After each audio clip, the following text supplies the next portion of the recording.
In 1922, a 23-year-old woman worth $47 million walked away from her inheritance to live in a Paris garret with a man who couldn't afford bread.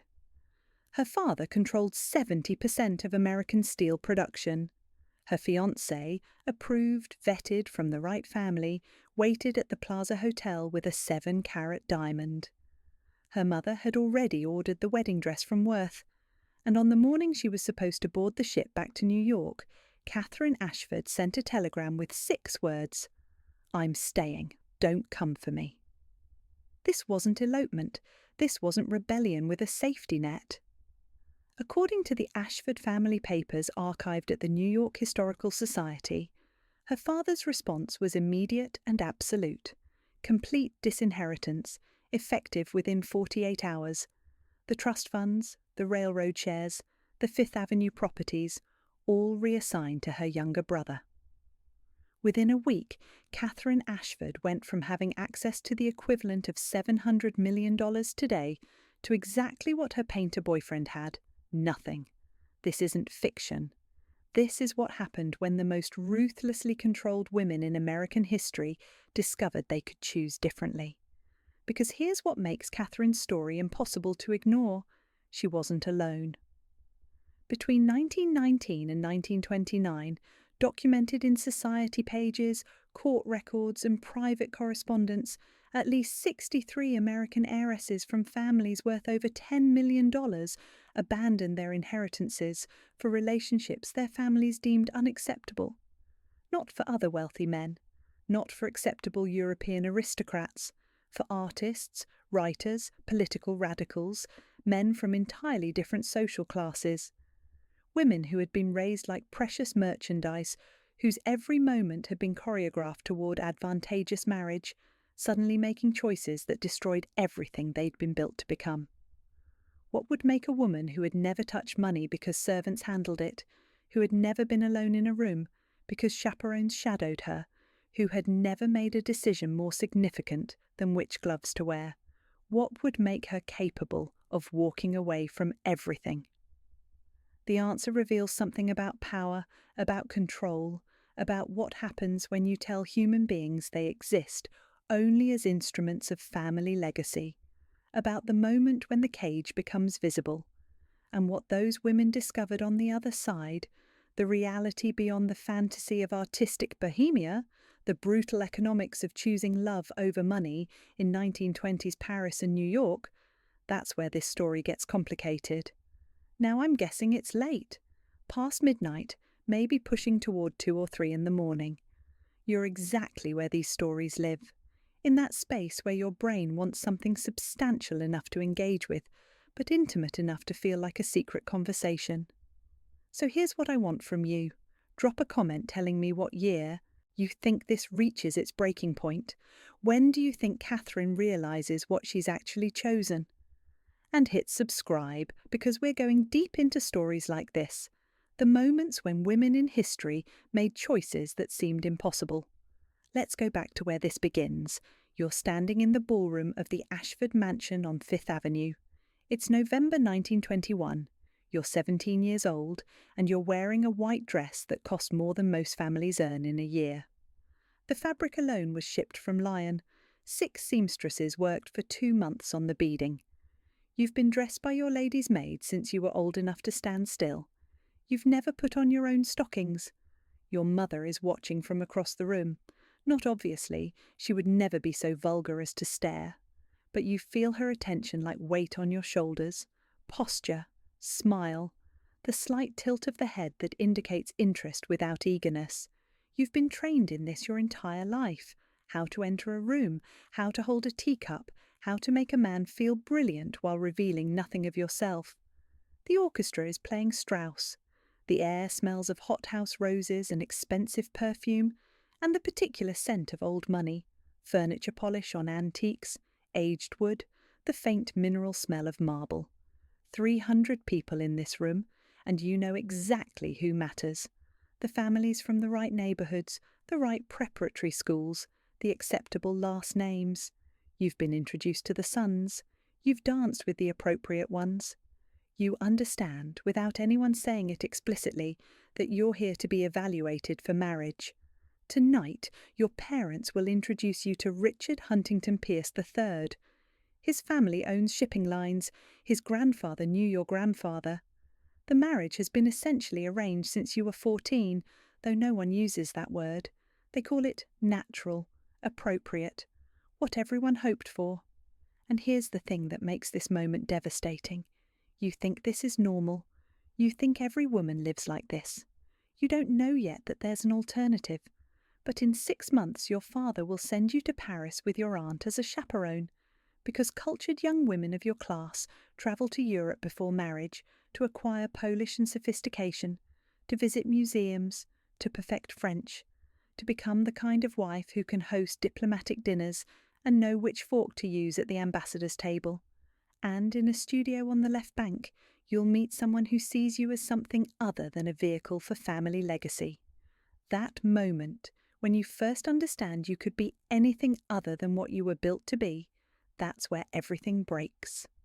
The world Catherine Ashford was born into in 1899 wasn't just wealthy. It was a specific kind of American aristocracy that had calcified into something resembling European nobility. These were families that had made massive fortunes in the previous generation: steel, railroads, oil, banking, and were now desperately trying to transform industrial money into social legitimacy. Daughters were the primary instruments of this transformation. According to research by historian Maureen Montgomery, documented in her study of American heiresses between 1870 and 1920, archived at Columbia University, these young women underwent what amounted to professional training in being marriageable. Not education. Education was considered dangerous, likely to produce opinions. Training. From age 7, Catherine would have had governesses teaching her French, German, Italian, not to think in those languages, to make conversation that sounded cultured without being intellectual.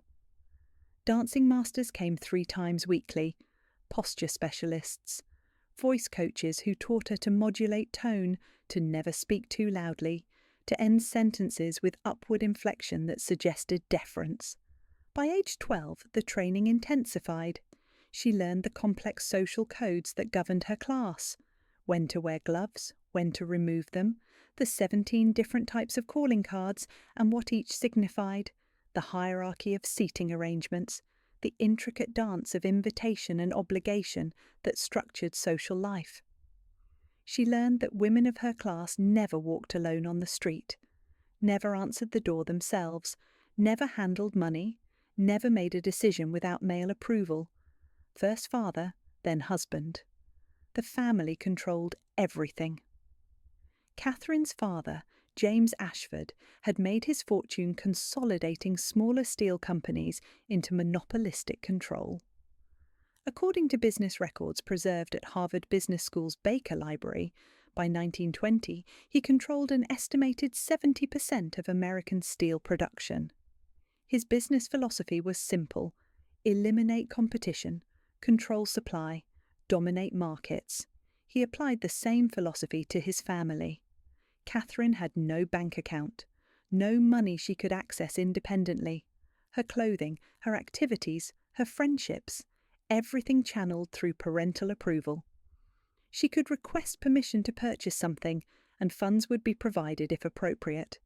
She was 22 years old and had never made a purchase directly, had never held more than a few dollars for charity donations. This wasn't unusual. This was standard practice among families worth over $10 million. Total financial dependency maintained total control. And the marriage itself, the thing her entire existence was being shaped toward, would simply transfer that control from father to husband. Prenuptial agreements, common in these families, typically specified that the wife's inherited wealth would be managed by her husband or a male trustee. She would have an allowance. She would have no legal control over her own inherited fortune. Think about that. Catherine was heir to $47 million, and under the standard legal and social arrangements of her class, she would never actually control that money. She was, in the most literal sense, valuable property being prepared for transfer. But in 1921, something was shifting.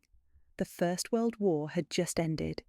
Thousands of American women had served as nurses, had worked in factories, had experienced life beyond the parlour.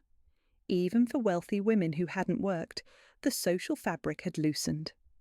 Paris, where American expatriates were flooding in the early 1920s, offered something impossible in New York, a space where social rules were suspended, where Americans could temporarily escape the rigidity of class structure. That's where Catherine was sent in June 1922. A summer in Paris, accompanied by her Aunt Margaret, to acquire European sophistication before her wedding the following November. That summer, everything fell apart. June 14th, 1922. Catherine Ashford walks into the Académie Julian on the Rue du Dragon. She's here with her aunt to observe an art class. This is appropriate cultural tourism, the kind of thing refined young women do in Paris. They're supposed to stay for 20 minutes, observe the serious art students, perhaps purchase a small painting for her future drawing room. The room smells of turpentine and oil paint and unwashed bodies, because these are real art students, not the society portrait painters her family commissions. Cheap tobacco. The windows are open to the June heat. Someone has brought bread and hard cheese that's sitting on a paint-spattered table, and there's a man painting in the corner. According to Catherine's own letters, preserved by her granddaughter and donated to the Schlesinger Library at Harvard in 1987, this is what she wrote about that first moment. He was covered in paint, actual paint on his face, in his hair. His shirt had holes in it. He looked at me for exactly 3 seconds, then went back to his canvas as if I wasn't worth his attention. No man had ever looked at me that way, like I was taking up space, like I was interrupting something important. I wanted to know what he was painting more than I'd wanted anything in my life. His name was Thomas Brennan, 28 years old, Irish-American, from Boston, but his father had been a dock worker, his mother a seamstress. He'd come to Paris on money saved from 3 years' work in construction, because the Académie Julian, unlike American art schools, would accept students regardless of class background if they could pay the modest fees. He painted urban scenes, dock workers, factory interiors, the kind of subjects that Catherine's class collected art to avoid thinking about. When Catherine asked him about his work, according to her account, he told her, "I paint what's real, not what rich people want to pretend is real." She'd been trained her entire life to deflect rudeness with gracious conversation. Instead, she asked, "Can you teach me to paint?" Aunt Margaret intervened immediately. They left, but Catherine had pocketed one of the programme cards with the studio's address. She came back 3 days later, alone.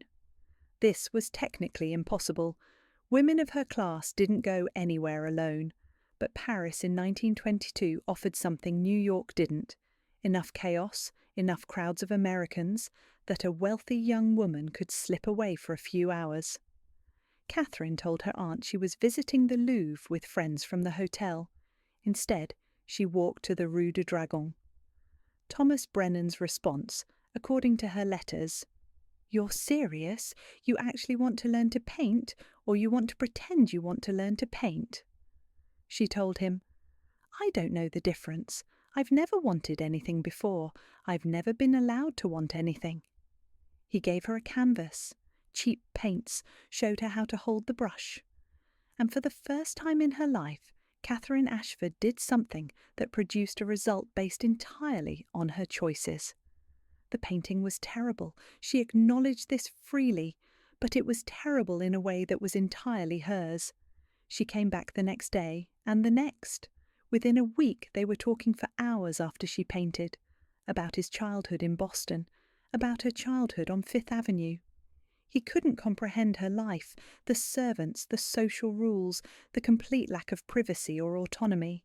She couldn't comprehend his, the freedom, the poverty, the ability to make choices, even when those choices led to hunger or failure.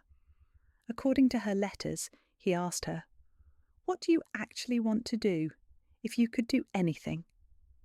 And she realised she didn't know. She'd never been asked the question. Her entire existence had been constructed around what others wanted her to become. By mid-July, they were meeting daily. By August, they were in love. This is the part that seems like fantasy, the heiress and the poor artist, the forbidden romance. But here's what makes it real. Catherine's letters from this period, now archived and available to researchers, are not the letters of a woman in a simple romantic rebellion. They're the letters of someone experiencing psychological liberation for the first time. She wrote to Thomas, "You ask me questions about what I think, not what I'm supposed to think, not what would be appropriate to think, what I actually think. I didn't know I had thoughts. I know that sounds insane, but I've spent my entire life learning to have the correct opinions about things, the appropriate reactions, the proper sentiments. You're the first person who seems to believe I might have my own mind." The relationship escalated not just romantically, but intellectually. Thomas introduced her to books her class didn't read: Upton Sinclair, Theodore Dreiser, writers who described the America her wealth was built on. He took her to cafes where artists and radicals argued about politics, about art, about whether beauty had moral obligations. For Catherine, this was intoxicating. Not just Thomas himself, but the entire world he represented. A world where people did things because they believed in them, not because it was expected. Where poverty was real, but so was freedom. Where you could fail spectacularly and still be yourself. By late August, when she was supposed to return to New York, she was already making calculations. She wrote in a letter to Thomas, "I've been thinking about money, my money, the money I supposedly have, and I've realised I don't actually have it. It has me. It dictates everything about my life, where I live, who I see, what I'm allowed to do, who I'm supposed to marry. The money isn't mine. I'm the money's." This is the moment when Catherine started contemplating the impossible. She was engaged to Richard Pierce. The wedding was set for November 15th. Her trousseau had been ordered. The Plaza Ballroom reserved. 400 guests invited. The marriage would unite two of the most powerful families in American industry. And Catherine was in Paris, in love with a man who owned 3 shirts. The logical choice was obvious: return to New York, marry Richard, live the life she'd been prepared for. She'd have enormous wealth, social position, children raised by nannies, summers in Newport, winters in Palm Beach, the kind of life every woman in her circle would envy. But, and this is what the letters reveal clearly, Catherine had discovered something dangerous. She had a self. Not the manufactured self that had been constructed for her, but an actual internal existence, desires of her own, thoughts of her own, the capacity to choose. And once you know that, once you've experienced what it feels like to be asked what you want and to have your answer matter, can you go back? On September the 2nd, 1922, Catherine Ashford made her decision. She wasn't going back. The telegram she sent her parents was brief. "I'm staying in Paris. I've met someone. I will not be returning for the wedding. I'm sorry." Her father's response came within 6 hours. According to family correspondence preserved in the archives, James Ashford's cable read, "Return immediately or you will be completely cut off. You have 48 hours. Catherine sent one more telegram. "I understand, I'm staying anyway." What happened next was swift and brutal. Within 2 days, as threatened, Catherine was disinherited. James Ashford had his lawyers restructure the trusts, reassign the railroad shares, transfer the properties to Catherine's younger brother Robert. According to legal documents from the Ashford estate, filed with the New York Supreme Court, Catherine went from being heir to an estimated $47 million fortune to receiving exactly $100, sent via her aunt with a note that read, "For your passage home when you come to your senses." She didn't go home. The society pages exploded. According to newspaper accounts from September 1922, archived at the New York Public Library, this was the scandal of the season. Ashford heiress abandons fortune for Paris artist. Steel magnate's daughter disgraced. The coverage was vicious, focused on Catherine's moral failure, her ingratitude, the shame brought upon her family. Richard Pierce married someone else within 6 months, a woman from the right family who understood her obligations, and Catherine moved into Thomas Brennan's studio apartment on the left bank, a 5th-floor walk-up, 1 room, a shared bathroom down the hall, bathing twice weekly at a public bathhouse, cooking on a single-burner stove. She had never made her own bed, had never washed her own clothes, had never boiled water for tea. This is where the romance meets reality. Thomas was making approximately $30 a month selling paintings, according to financial records he kept, now preserved with Catherine's papers. Catherine's father had sent that $100, which Thomas wanted her to keep separate as emergency funds. They had between them enough money for rent, basic food, and Thomas's painting supplies. Catherine got a job. This itself was revolutionary. Women of her class didn't work. She started teaching English to French students, made perhaps $20 a month. The work was harder than anything she'd imagined. In November, when she should have been getting married at the plaza, she was learning to darn Thomas's socks because they couldn't afford new ones. Her letters from this period, according to her granddaughter's description of documents not yet fully archived, show someone experiencing profound disorientation. She wrote, "I don't know how to be poor. I thought I did. I thought I understood what Thomas's life was like. I didn't understand anything. Yesterday I spent 2 hours trying to remove a stain from my only good dress because I can't afford to replace it. I've never cared about a stain before. I've never had to care. I'm learning that freedom and poverty feel surprisingly similar. Both mean you have to think about every single thing you do." But here's what the letters also show. She was happy, deeply, genuinely happy in a way she'd never been in her previous life. She was making choices, real choices, what to cook for dinner, whether they could afford theatre tickets this month, how to organise their tiny space, choices that mattered because they had consequences. And she was painting, actually painting, learning the craft, developing a style. Thomas critiqued her work without mercy, told her when something was sentimental or derivative, pushed her to look harder, think more clearly, put something real on the canvas. Nobody had ever pushed her before. Her entire life had been about meeting expectations easily, gliding through requirements designed to be achievable for someone of her class and training. She wrote, "Thomas demands things from me, demands that I be better, that I work harder, that I think for myself. It's exhausting. It's also the first time I've felt like someone believes I'm capable of something difficult." They got married in March 1923 in a civil ceremony at the Mairie. Catherine wore a dress she'd bought for 12 francs. Thomas borrowed a suit. 2 friends from the academy served as witnesses. No family present, no photographer, no announcement in the papers. Catherine Ashford became Catherine Brennan. And with that, the final connection to her previous identity dissolved. But the story of what happened next, the reality of living this choice over years, not months, that's where the fairy tale meets something more complicated.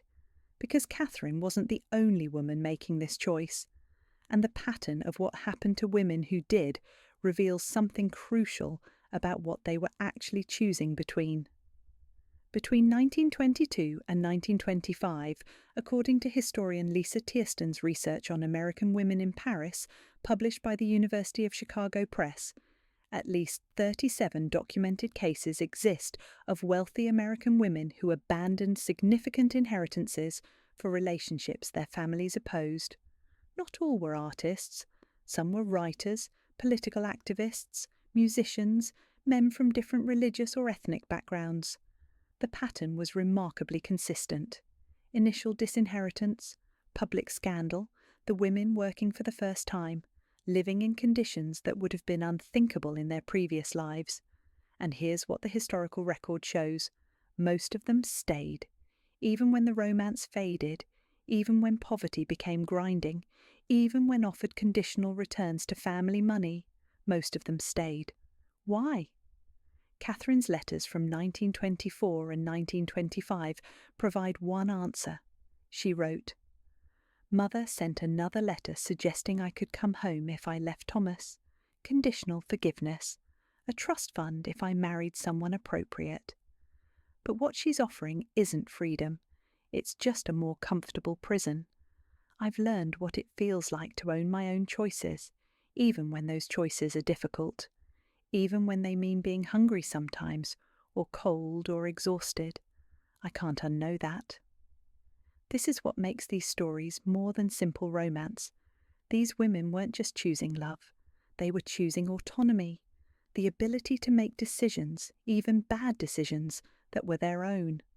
And they were discovering that autonomy has costs their previous lives had completely shielded them from.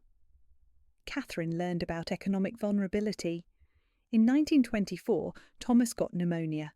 They couldn't afford a doctor for 2 weeks. Catherine nursed him in their unheated room, terrified he would die because they didn't have $40 for medical care. She wrote about watching him struggle to breathe and realizing that in her previous life, she'd never once worried about whether she could afford health care, never even thought about it. She learned about work, real work. By 1925, she was teaching English full-time, writing articles for English-language Paris newspapers, taking any work she could find. Her hands, which had never been allowed to show signs of labour, became rough.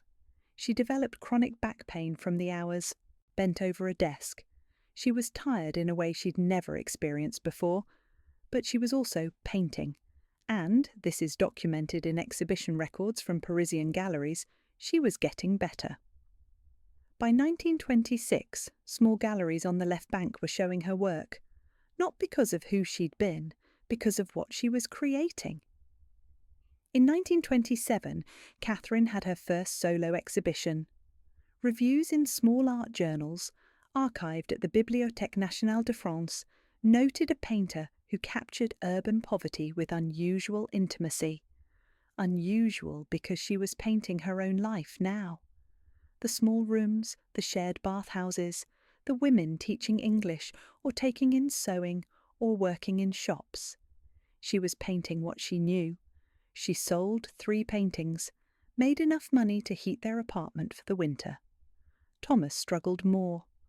According to correspondence with other artists, preserved in various collections, his painting became increasingly dark after 1925.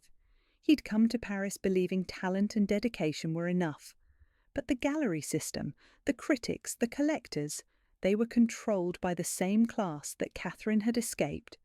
And Thomas, without connections or family wealth, couldn't break through.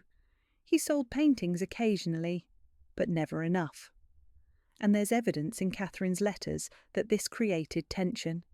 He'd given up the idea of her money, had actively encouraged her to stay disinherited, but watching her find success while he struggled with obscurity ate at him.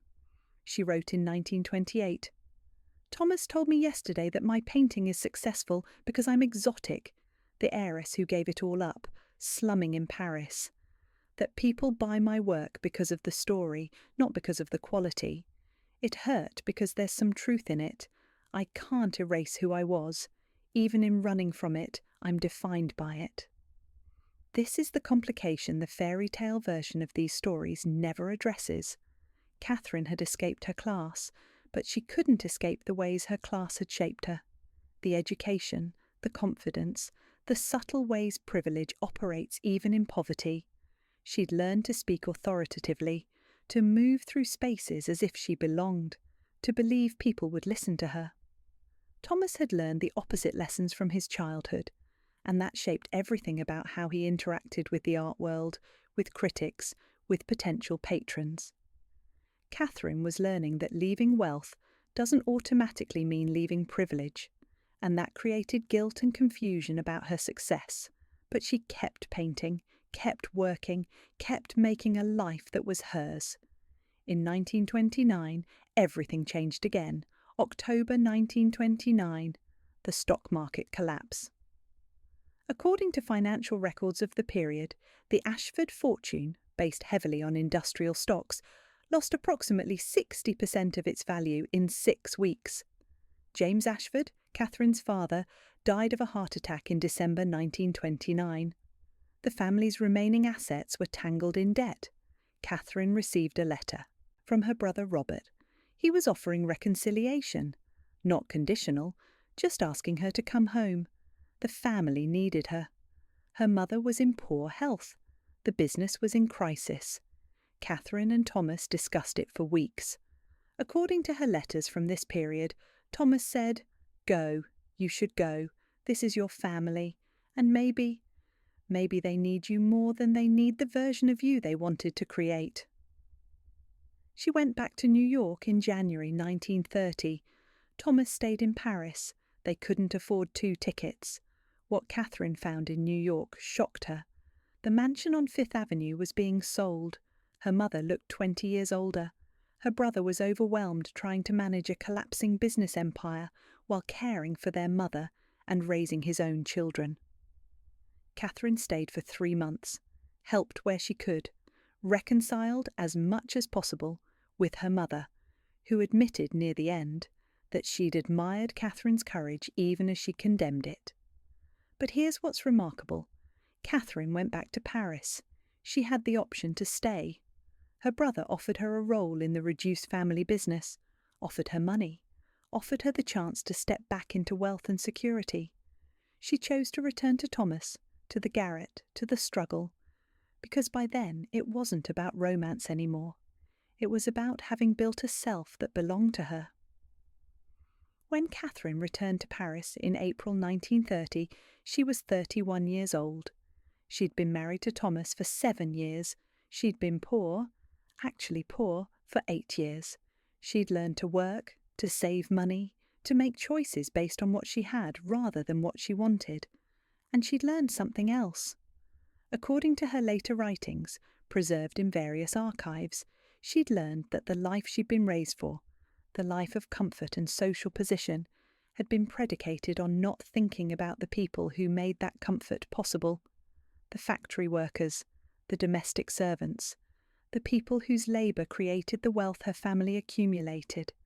She couldn't unknow that now, couldn't pretend she didn't understand what poverty felt like, what exhaustion felt like, what it was like to be invisible to the wealthy people you passed on the street. She kept painting, kept teaching, and she started writing essays about class, about women, about the costs of wealth. Small journals published her work. She wasn't famous, but she had a voice that was distinctly hers. Thomas never achieved the success he dreamed of. He kept painting until he died in 1947, but remained largely unknown. According to exhibition records, he had only 3 gallery shows in his lifetime. But Catherine found an audience. Not large, not wealthy, but real. She died in 1968, at age 69. By then she was known in certain circles as an artist and writer who documented working-class Paris between the wars. Her paintings hang in small museums. Her essays are occasionally rediscovered by scholars studying American expatriates or women artists. She never regretted her choice. According to her granddaughter, interviewed before donating Catherine's papers to Harvard, she said near the end of her life, "I chose being fully human over being comfortably numb. I would make the same choice every time." So why does Catherine's story matter beyond romantic fascination? Because it reveals something about the structure of control that wealthy families use to maintain power, and about what it cost women to escape that control. Catherine wasn't just walking away from money. She was walking away from a comprehensive system designed to prevent women from developing autonomous selves.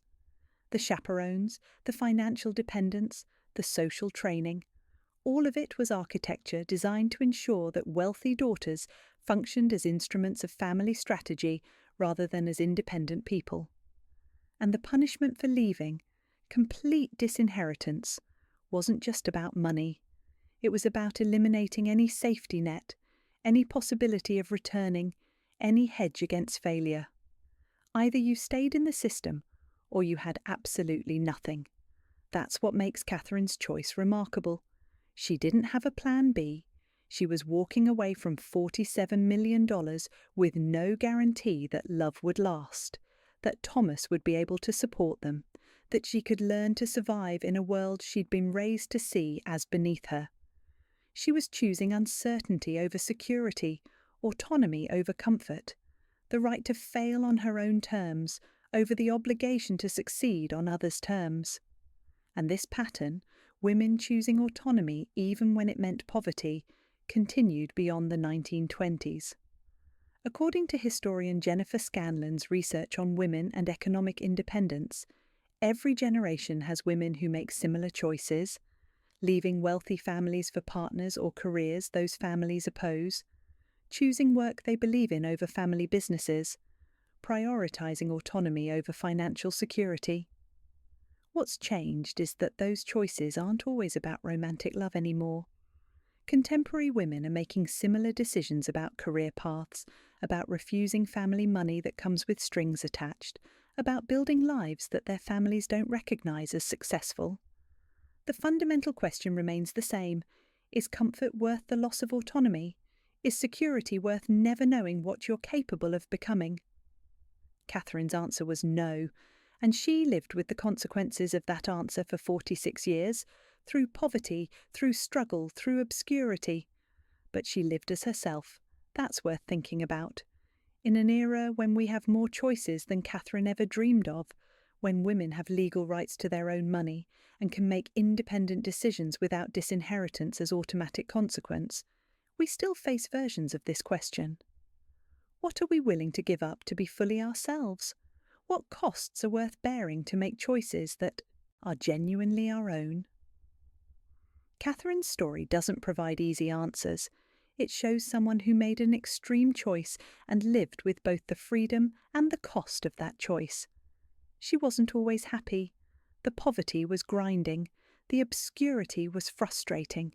The knowledge that she could have had comfort if she'd just conformed, that haunted her.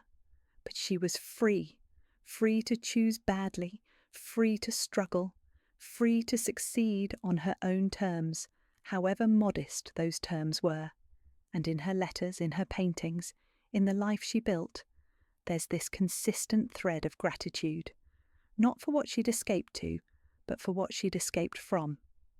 Gratitude that she'd discovered she had a self before it was too late, that she'd learned what she was capable of, that she'd found out what her choices felt like when they were actually hers.